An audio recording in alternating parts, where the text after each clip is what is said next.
Ouais.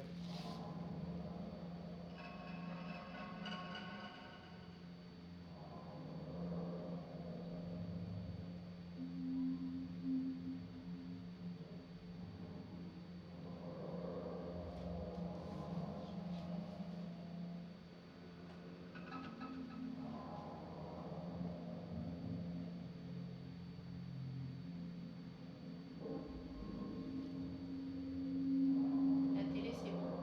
Oui. Tout est bon, Julie. T'as un point de Nickel, vue technique, désolé. chacun gère son Ça marche. périmètre, je pense. Reda, je pense que tu peux renvoyer encore la fumée. Je suis un peu obsessionnel sur la. Dany, tu peux renvoyer la fumée? C'est déjà bien dit. Hein. Donc, Pas plus.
Apparemment, ça s'est mis en boucle pour tous les deux. Oui, c'était ça.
Du coup, je peux ouvrir?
Métamorphose et mort.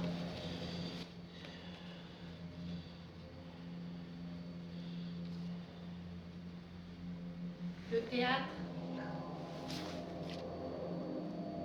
participe à ce discrédit dans lequel l'une après l'autre tombent toutes les formes de l'art. Au milieu de la confusion, de l'absence, de la dénaturation de toutes les valeurs humaines, de l'angoissante incertitude dans laquelle nous sommes plongés, touchant la nécessité de tel ou tel art ou de telle ou telle activité de l'esprit. L'idée de théâtre est probablement la plus atteinte. On chercherait en vain, dans la masse des spectacles présentés journellement, quelque chose qui s'apparente à l'idée que l'on peut se faire d'un théâtre absolument pur. Un théâtre absolument pur. Mais si le théâtre est un jeu, trop de graves problèmes nous sollicitent pour que nous puissions distraire au profit de quelque chose d'aussi aléatoire que ce jeu la moindre parcelle de notre attention.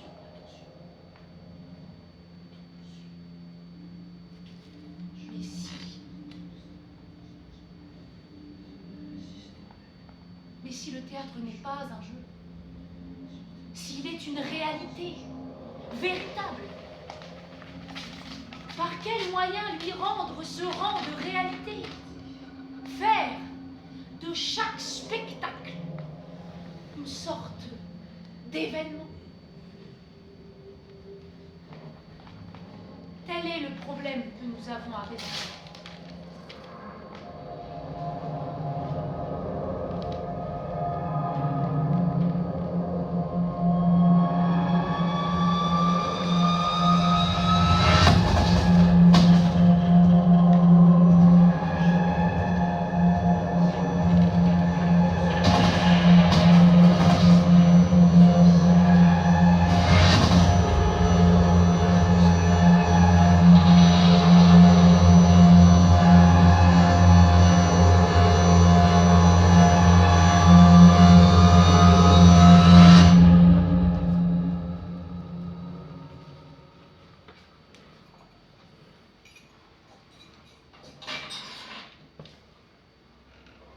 À l'hôpital psychiatrique de Rodez, confié aux soins du docteur Gaston Ferdière, Antonin Artaud voit ses conditions s'améliorer sensiblement.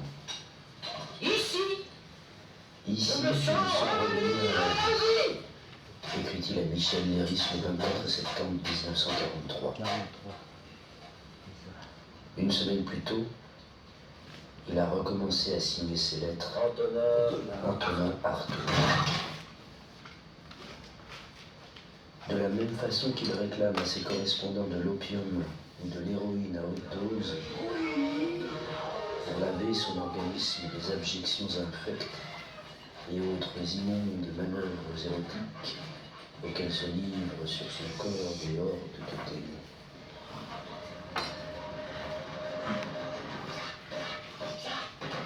Artaud et son œuvre, Paul Thévenin.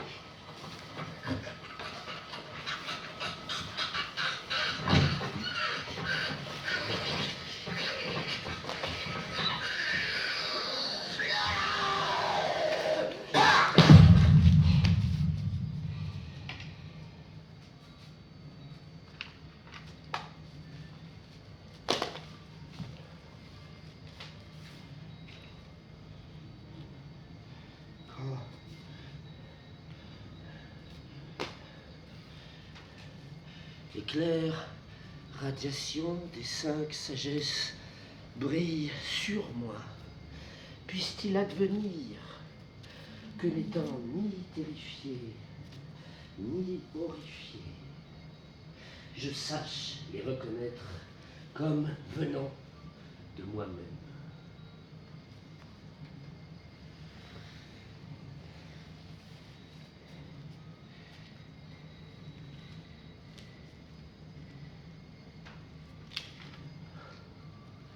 Quand les formes des apparitions, des paisibles et des irrités luiront sur moi, puisse-t-il se faire que j'obtienne l'assurance de ceux qui sont sans peur et que je reconnaisse le bardeau.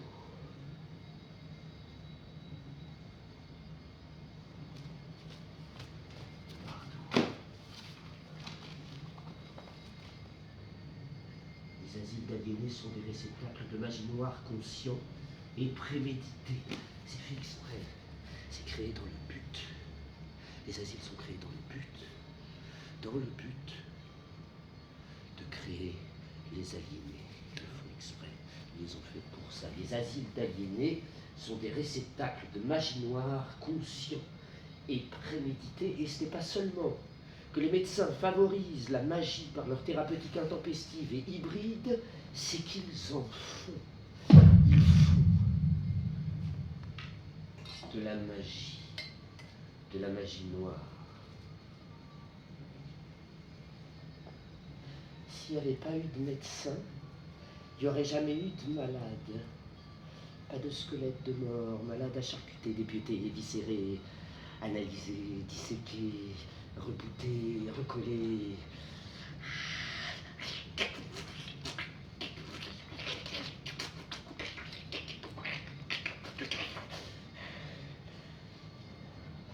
Car c'est bien par les médecins et non par les malades que la société a commencé.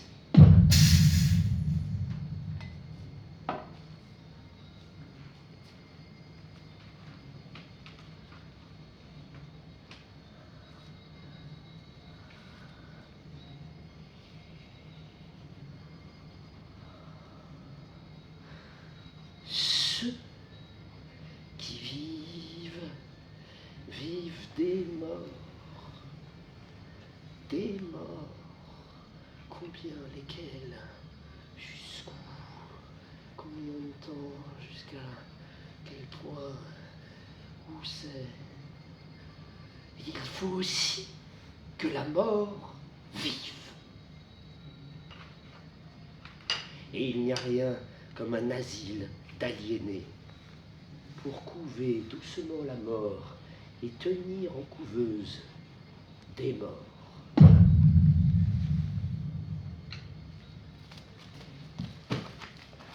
Cela a commencé 4000 ans avant Jésus-Christ, cette thérapeutique de la mort lente. Et la médecine actuelle, complice en cela de la plus sinistre et crapuleuse magie, passe ses morts à l'électrochoc et à l'insulinothérapie, afin de bien vider chaque jour ces bras d'hommes de leurs moins et de les présenter ainsi vides, ainsi fantastiquement disponibles et vides aux obscènes sollicitations anatomiques et atomiques de l'État, appelé bardo, livraison du barda de vivre aux exigences du non-moins.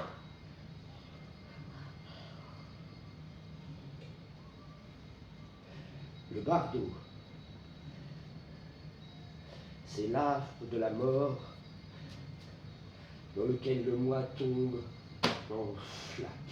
Et il y a dans l'électrochoc un état de flaque par lequel passe tout traumatisé et qui lui donne à cet instant non plus de connaître, mais d'affreusement et désespérément méconnaître ce qu'il fut quand il était soi. Quoi? Moi, roi, loi, toi,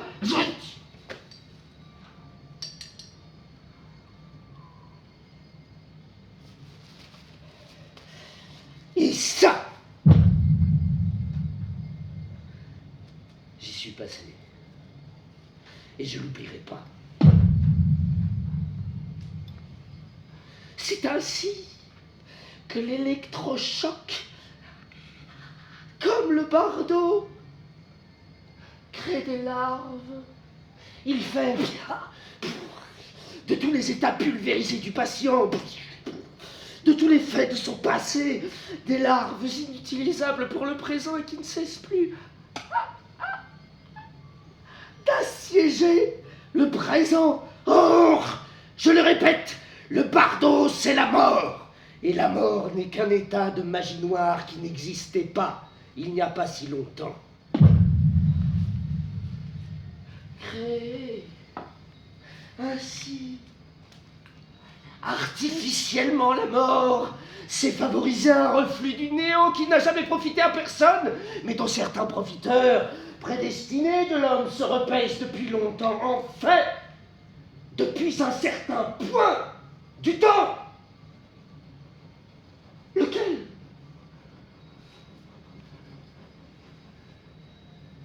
Lequel? Lequel?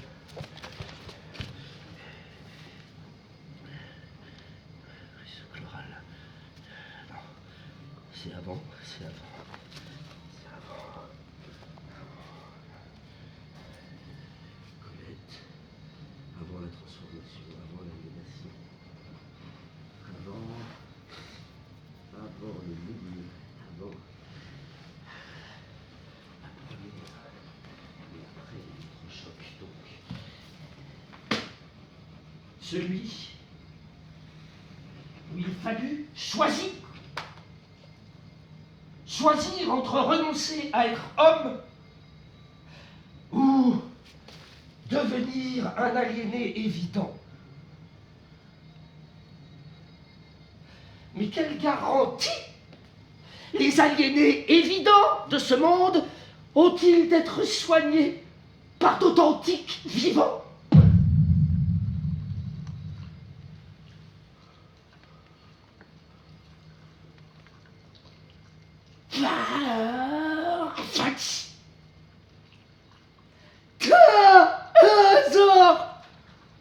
Où est là?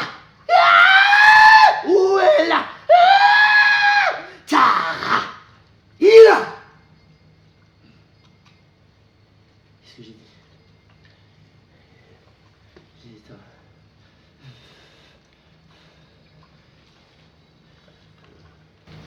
Farfadi.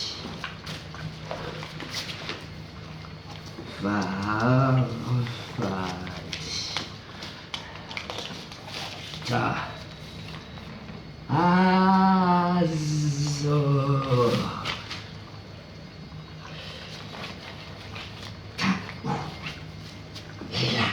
Et là, ta, là. Ta, i, là.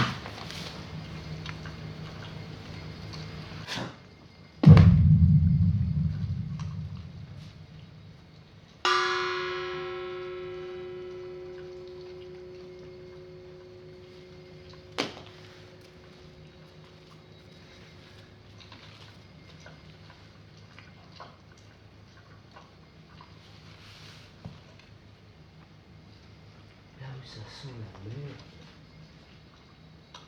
ça sent l'être.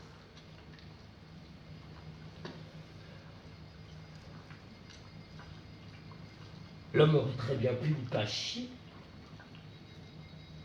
ne pas ouvrir la poche anale.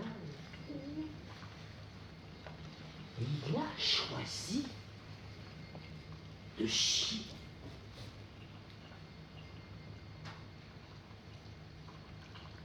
Au lieu de consentir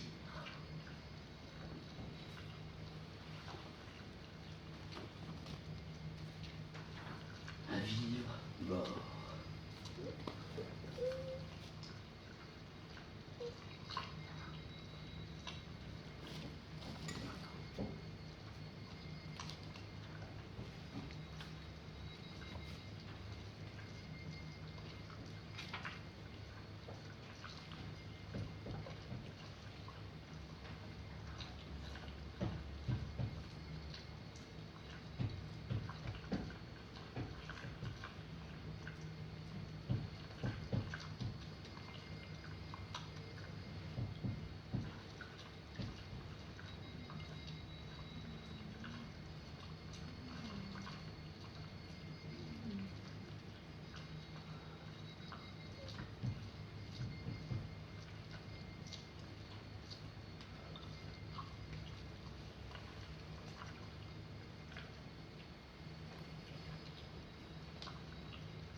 Pour ne pas chier, il lui aurait fallu consentir à perdre l'être.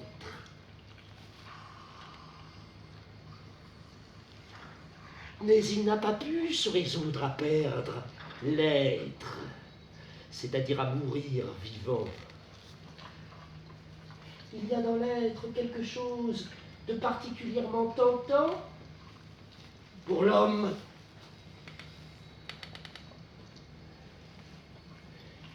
Et ce quelque chose est tout justement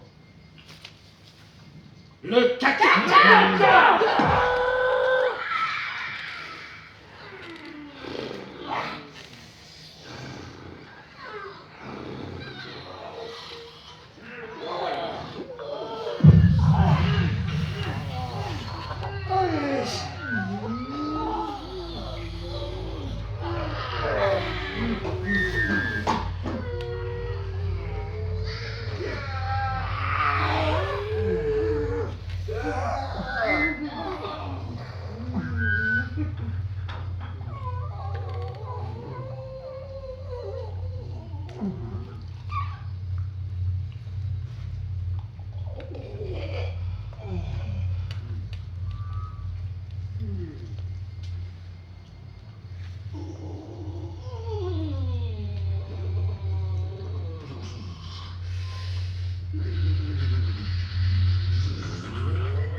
Là,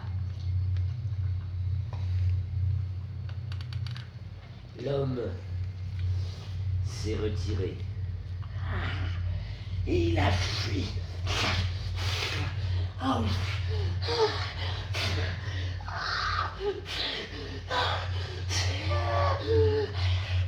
Deux routes s'offraient à lui.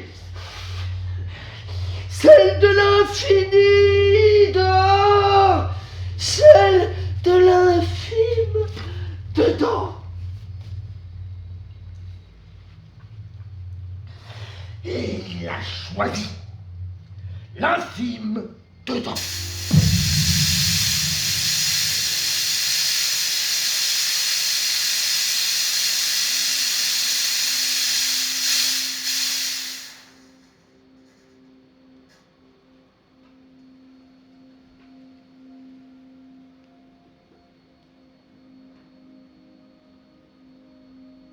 Ce qui est grave, c'est que nous savons qu'après l'ordre de ce monde, il y en a un autre.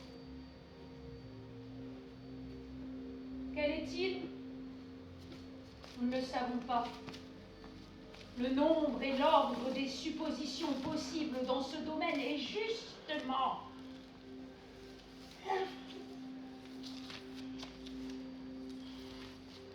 et qu'est-ce que l'infini? Au juste, nous ne le savons pas. C'est un mot dont nous servons pour indiquer l'ouverture de notre conscience vers la possibilité démesurée, inlassable et démesurée.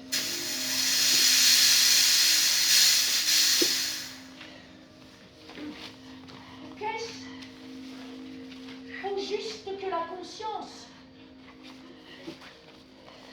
Au juste, nous ne le savons pas.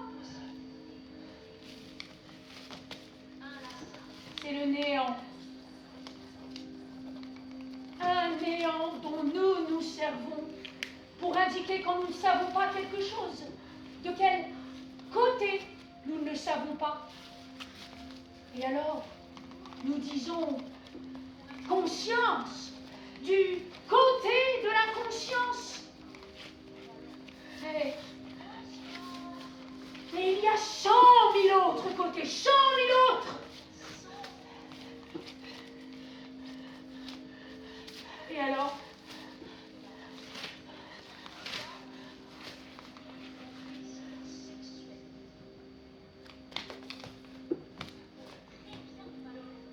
Il semble que la conscience soit en nous liée au désir sexuel et à l'enfant.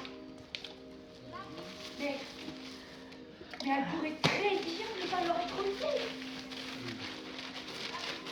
On peut dire, il y en a qui disent que la conscience est un appétit. L'appétit de vivre. Et immédiatement, à côté de l'appétit de vivre, c'est l'appétit de la nourriture qui vient immédiatement à l'esprit.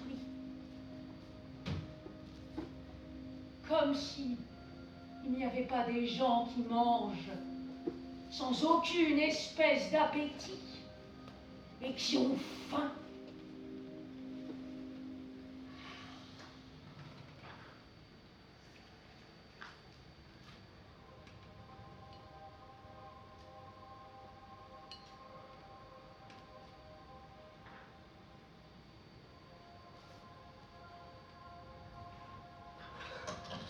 Colette, très chère, rien ne me fait plus de mal que la douleur d'une autre quand je sens qu'elle vient de moi.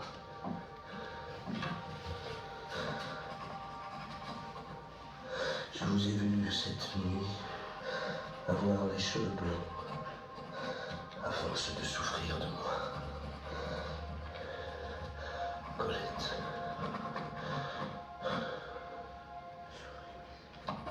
Ne souffrez plus. Ne désespérez pas de moi. La lumière de ce monde est fausse. Nous y avons l'idée de l'amour unique qui fait souffrir. L'amour est unique et exclusif. Mais pour que vous ne souffriez plus de l'amour que vous avez senti pour moi, il faut que la lumière même de ce monde change.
Papouch, Hermafrat, Hermajons, Permafrot, Toupipissarat, Apajut Serkamfti. Ce n'est pas le concachement du langage, mais la pulvérisation hasardeuse du corps par des ignares qui... Lokalo, Durgarad, Lokarad, Adanim Kapanim, Adansi, Delusa,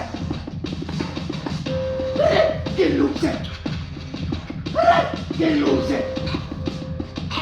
Tagur, Rigorur, Cipri.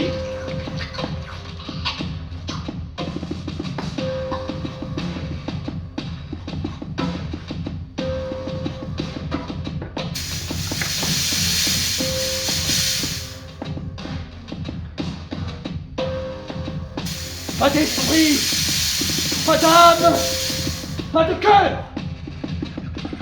pas de famille d'êtres, pas de légion, pas de confrérie, pas de participation, pas de communion des saints, pas d'anges, pas d'êtres.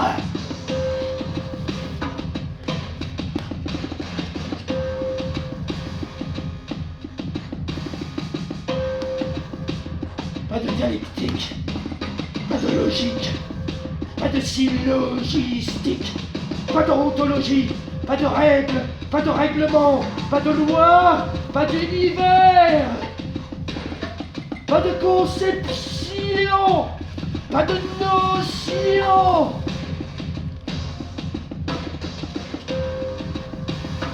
pas de concept, pas d'affect.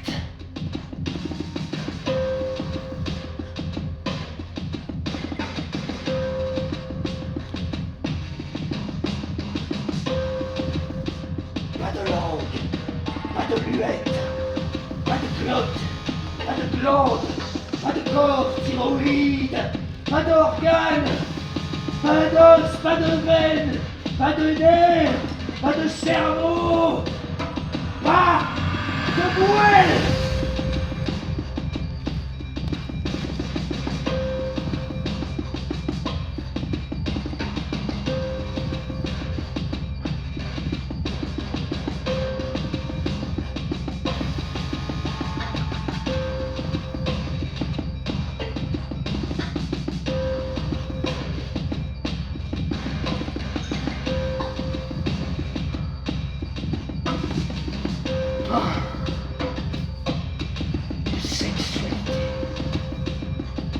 Pas de Christ, pas de tombeau, pas de résurrection, pas de mort, pas d'inconscient, pas de subconscient, pas de sommeil, pas de rêve.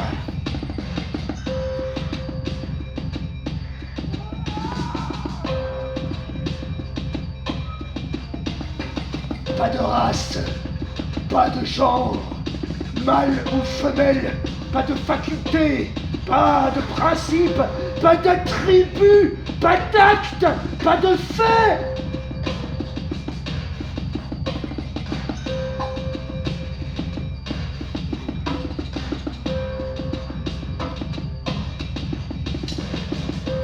Pas d'avenir, pas d'infini, pas d'éternité, pas de problème, pas de question, pas de solution, pas de cosmos, pas de genèse, pas de croyance, pas de foi, pas d'idée, pas d'unité, pas d'anarchie, pas de bourgeoisie, pas de parti, pas de classe, pas de révolution, pas de communisme.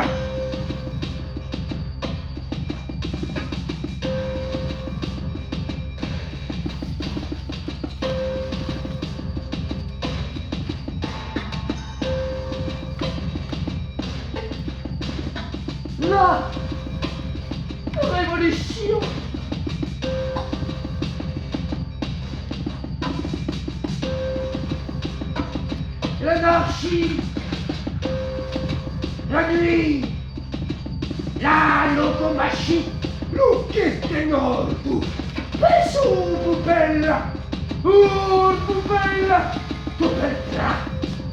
Pas d'analyse, pas de synthèse, pas de dedans, pas de réserve, pas d'excitat, pas de sueur, pas d'inspire, pas de suspire, pas de zone, pas d'irradiation, pas de physiologie, pas de classe, pas de lutte des classes.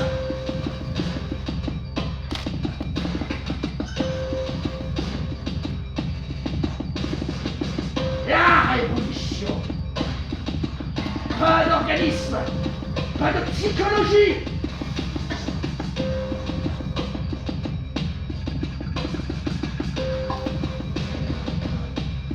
Tout venu du commandement organique immédiat de chaque fulgurant instant, depuis l'extérieur le plus banal, le plus plat, le plus niais, le plus simple. Pas de discernement, pas de rang, pas de classe, pas de société, pas de vertu, pas de qualité, pas de vice, pas d'honneur, pas de péché.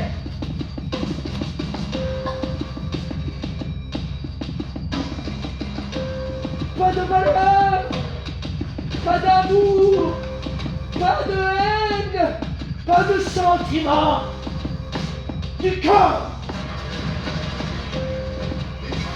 Pas de peur, pas d'impression du corps. Et des coups, des coups, des coups, des coups, des coups. Et ça, ceci là.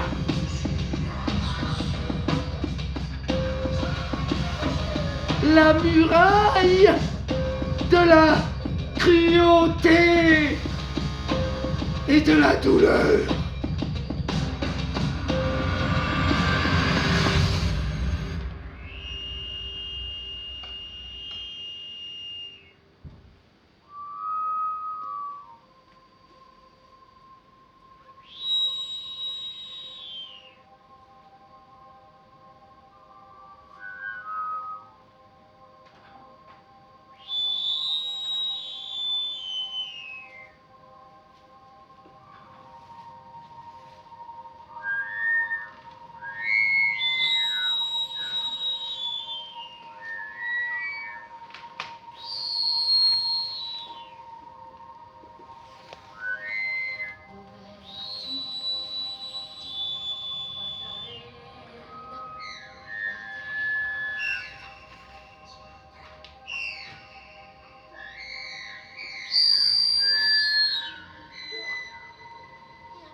Le théâtre vrai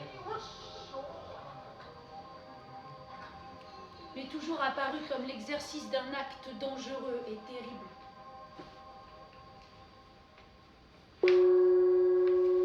Ou aussi bien l'idée de spectacle que de théâtre s'élimine, que celle de tout art, de toute science et de toute religion. L'acte dont je parle vise à la transformation organique et physique vraie du corps humain.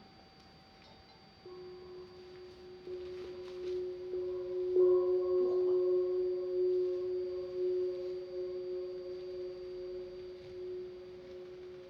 Parce que le théâtre n'est pas cette parade scénique où l'on développe virtuellement et symboliquement un mythe, mais se creuser de feu et de viande vraie, ou anatomiquement, par piétinement d'os, de membranes et de syllabes, se refont les corps et se présentent physiquement et au naturel l'acte mythique de faire un corps.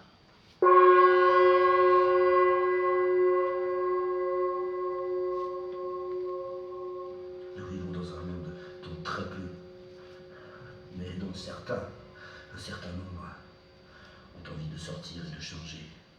Et ce monde n'est pas malpropre parce qu'il vit seulement mal en façade, mais parce que souterrainement et occultement il cultive et maintient le mal.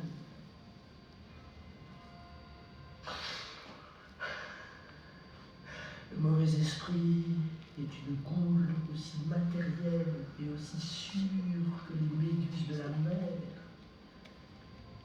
Et c'est par le théâtre, le seul théâtre qu'on peut revoir et le contraindre à s'en mêler.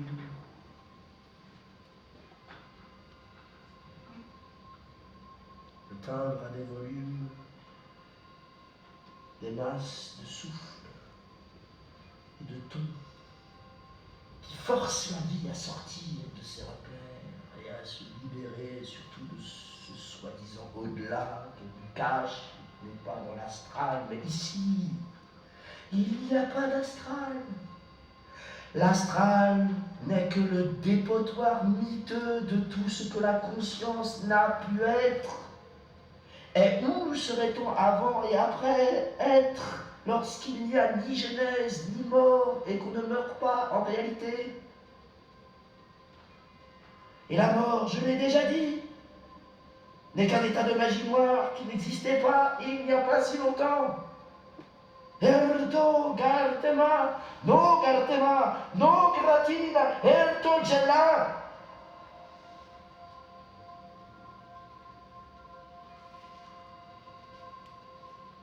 Je hais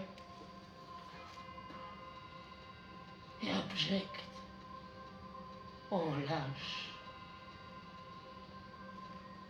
tout être dit de la sensation.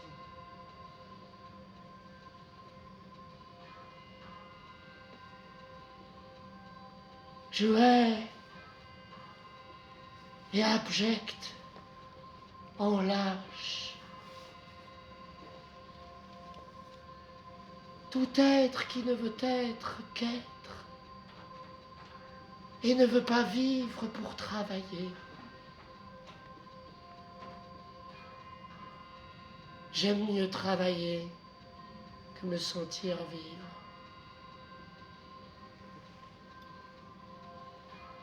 Je hais et abjecte en lâche tout être qui ne veut que se sentir vivre et ne veut pas avoir travaillé à vivre.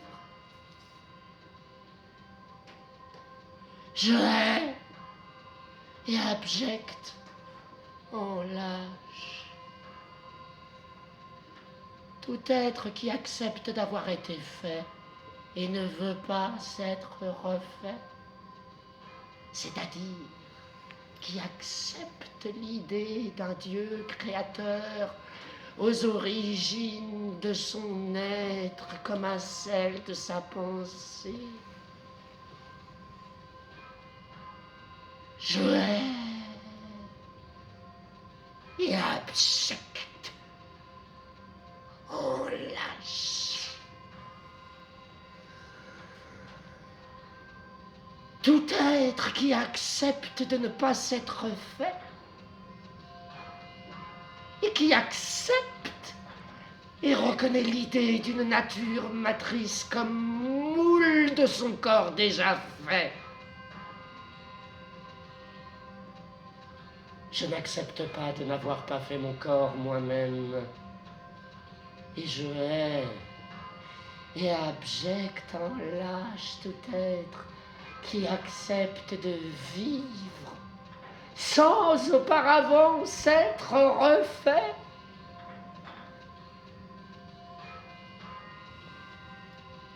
Je hais et abjecte en lâche tout être qui ne reconnaît pas que la vie ne nous est donnée que pour refaire et reconstituer son corps et son organisme tout entier.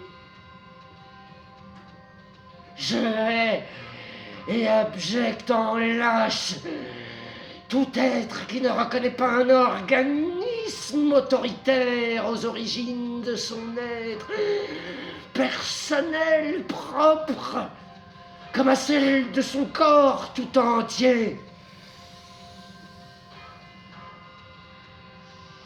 Je hais et abjecte en lâche tout être qui accepte de vivre sans se livrer au contrôle et à la réorganisation de l'être enfoui, infondé et incréé de sa pensée.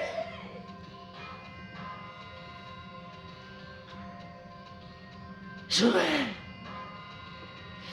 et abjecte en lâche tout être qui veut bien vivre avec les sensations, les notions, les idées, le corps et l'être qui lui sont par avance imposés et qui ne veut pas accepter de vivre que pour se refaire, aussi bien dans son anatomie entière que dans la reconstitution de sa pensée.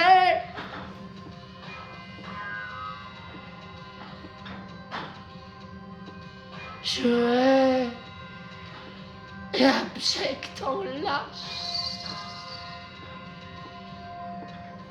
tout être qui admet une différence de notion et d'être de matière entre le corps même de son être et celui de sa pensée.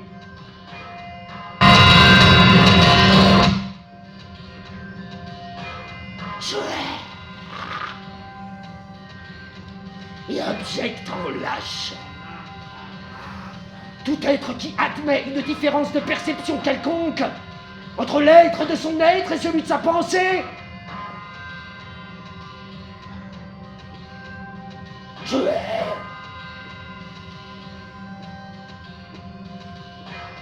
et abjecte en lâche tout être qui tranche entre ce qu'il appelle son corps et ce qu'il appelle sa conscience ou sa pensée.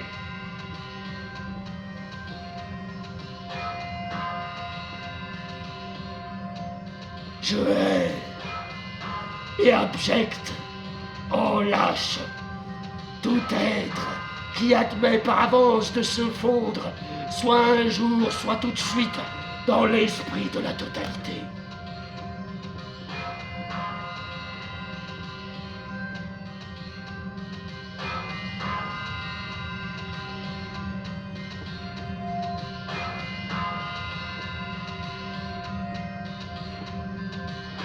Je hais et abjecte en lâche tout être qui ne reconnaît pas que la vie ne nous est donnée que pour trancher avec la totalité. Je hais et abjecte en lâche tout être qui ne reconnaît pas qu'il reviendra 100 000 fois sur la terre jusqu'à ce qu'enfin il ait pris la conscience d'être né. Je hais et abject en lâche. Tout être qui n'admet pas que la conscience d'être né est une application et une recherche supérieure à celle de vivre en société.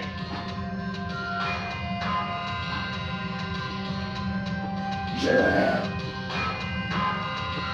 et abject en lâche.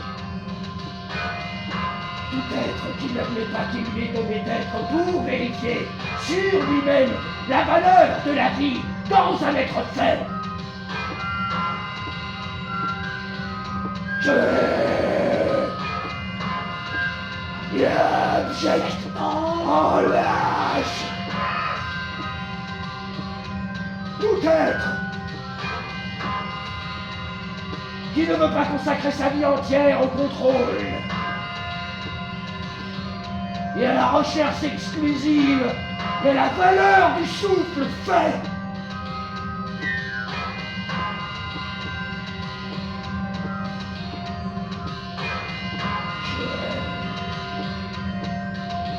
Et abject en lâche tout être qui peut se croire autre chose qu'un corps fait pour trancher de valeur avec la vie de tout autre corps fait.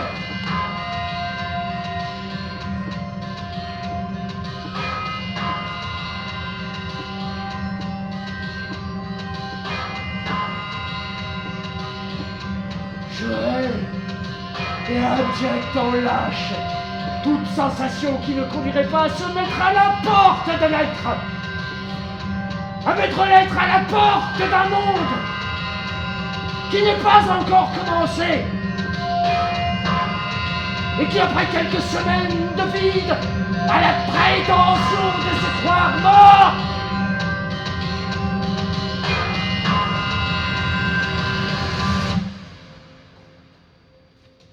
Nous ne sommes pas encore nés.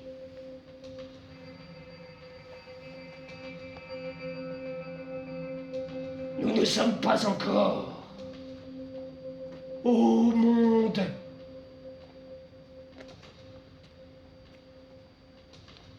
Il n'y a pas encore de monde.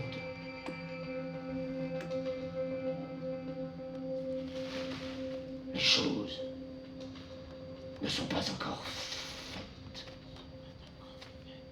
La raison d'être n'est pas trouvée.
Si on veut.